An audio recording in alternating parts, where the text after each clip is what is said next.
Olá pessoal, tudo bem com vocês? Nós estamos no mês de agosto e no próximo domingo, dia 9, temos uma data que é o Dia dos Pais.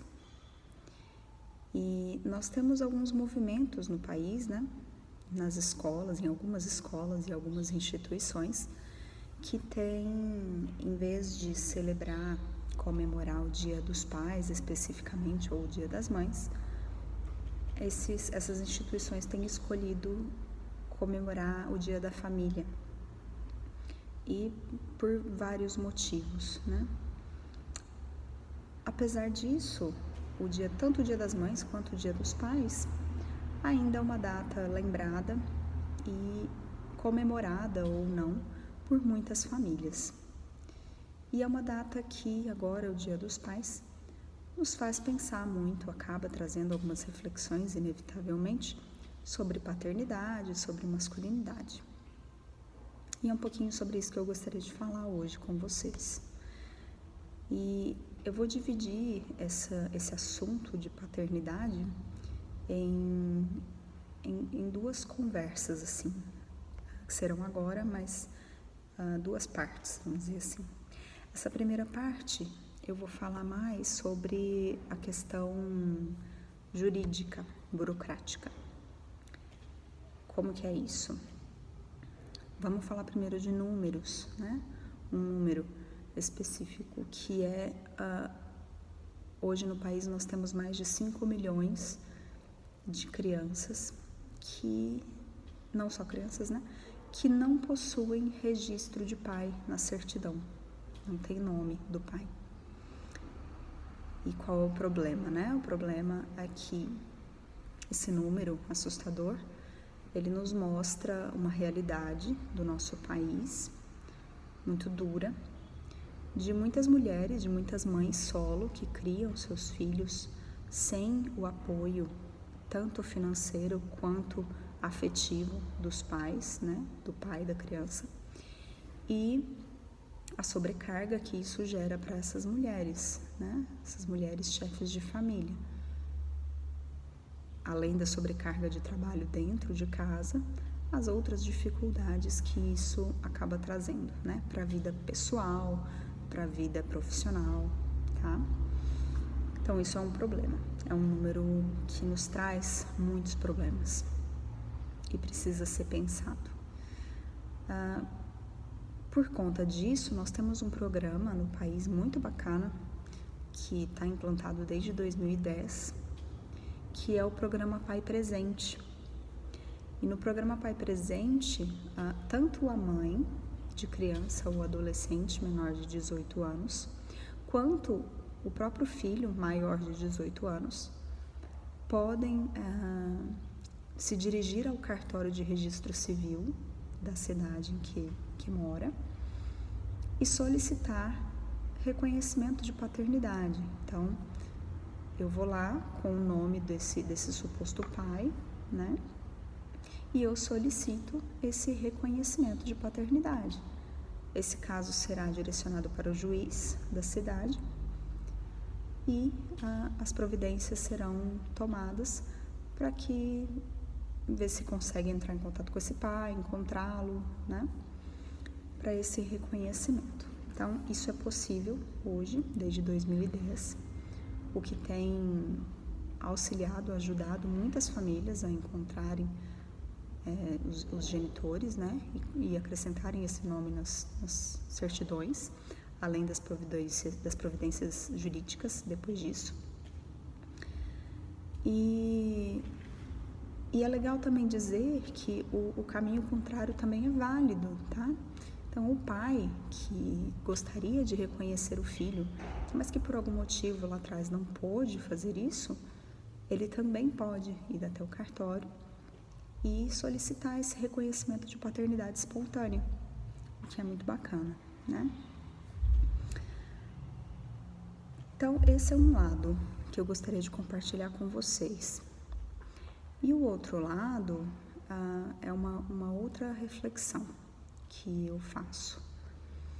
E nós temos um filósofo, um pensador, e veja bem, ele é de muitos anos atrás, muitos séculos atrás. Ele viveu ali em meados de 1700. Se chama Kant. E esse pensador, esse filósofo, lá em 1700, ele disse que se os pais fossem mais presentes na vida dos filhos, desejados ou não, planejados ou não, os índices de criminalidade juvenil, de gravidez na adolescência, de drogadição e outros sintomas podem ser reduzidos. Então, lá atrás, ele disse isso, da importância da presença dos pais, né? E quando ele diz dos pais, não é só o pai, tá? É pai e mãe. Mas lá atrás ele já falou dessa importância. E mais, ele fala sobre um ponto que é esse que eu gostaria de falar com vocês, que é que o amor ele não pode ser ordenado. Ou seja, eu entro com um pedido de reconhecimento de paternidade. Ok. Eu não tenho como obrigar esse pai a amar o filho, né? Esse amor ele não é imposto. Esse amor é um amor construído. Mas o amor por dever, esse sim pode ser imposto e cobrado. O que é o amor por dever? O amor por dever é a presença desse pai em outros aspectos. Às vezes material e às vezes também presencial, afetivo, ainda que não se tenha construído aquele amor que não se pode ser cobrado, tá? E pensando nisso, o que eu gostaria de pensar com vocês? É o porquê que a nossa sociedade, né, tem essa cultura. Porque quando a gente fala de um número tão grande, de mais de 5 milhões de crianças, a gente está falando já de uma cultura instaurada.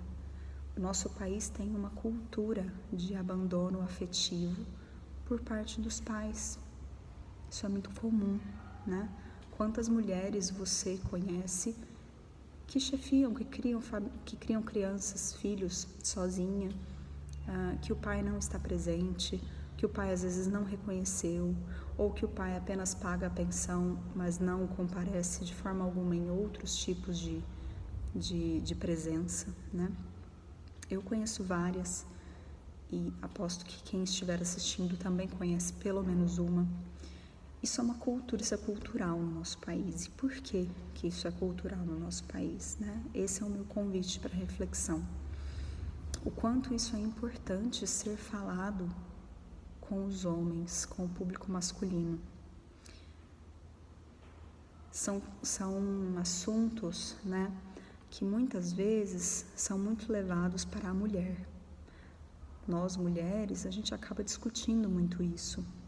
A questão da paternidade não exercida, a questão do machismo, da violência, né? Tudo isso a gente conversa entre nós mulheres. Pelo menos a gente vem tentando esse caminho.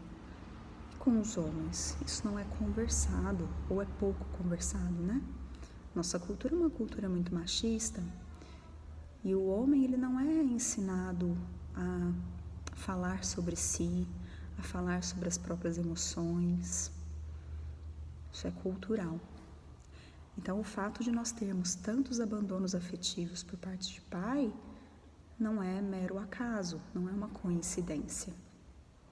Nós o temos por ser algo muito estruturado na nossa sociedade, que é muito triste, né? Então, o meu convite hoje é para que a gente possa estabelecer diálogos assim com os homens, convidá-los a pensar também sobre isso. Quem sabe os homens que estejam aqui me assistindo possam se sentir tocados por esse assunto, seja porque são pais e são presentes na vida dos filhos, seja porque são pais e não são presentes na vida dos filhos por algum motivo, seja porque simplesmente são homens, mas conhecem pais que não são presentes, ou tiveram pais que não foram presentes, né? Que isso os toque de alguma forma. E que as mulheres que estejam assistindo também possam levar isso de alguma forma. Como? Às vezes, com os adultos é um pouco mais difícil mesmo, né? Às vezes é mais desafiador chegar no homem adulto para conversar sobre isso. Mas com as crianças é muito possível. E eu penso que as maiores mudanças elas podem ser feitas dessa forma. Os meninos pequenos, os meninos que estão aprendendo a se tornar homens. Que tipo de homens nós vamos formar para essa sociedade, né? O que nós estamos ensinando, nós mulheres e nós homens pais? O que nós estamos ensinando? A importância de ensinar esses meninos a falar sobre si, a falar sobre as emoções, que tudo bem chorar, que tudo bem sentir, que também é papel deles cuidar, também é papel deles ser responsável, né? Isso precisa ser ensinado para os meninos. Quantas vezes você já ouviu? Eu já ouvi vários casos assim, de gravidezes não planejadas, né? E que o pai simplesmente, às vezes, não assumiu por se dizer não pronto para assumir, por se dizer não maduro o suficiente. Ou, às vezes, não é nenhuma fala dele, às vezes é uma fala que vem da família. Mas ele é muito criança, ele é muito moleque ainda, ele ainda não aprendeu, né? E o quanto isso às vezes é reforçado por ele mesmo, pelas pessoas que o cercam, pelas proteções que são dadas, né? O quanto é importante ensinar para esses homens, para esses meninos, sobre responsabilidade afetiva, para evitar que lá na frente a gente tenha mais e mais abandonos afetivos por parte de pai, tá? Então esse é o meu convite para esse tipo de reflexão, de como dialogar com os meninos, as crianças, como dialogar com os homens, né? Vocês homens, o quão aberto vocês estão para dialogar sobre isso, né? Porque são feridas, não são feridas só de mulheres, são feridas de todos, tá? Então esse é o meu convite, para que a gente pense nesses números, para que a gente pense na realidade que a gente vive, né? Olha à sua volta sobre paternidade e como dialogar sobre isso, tá bom?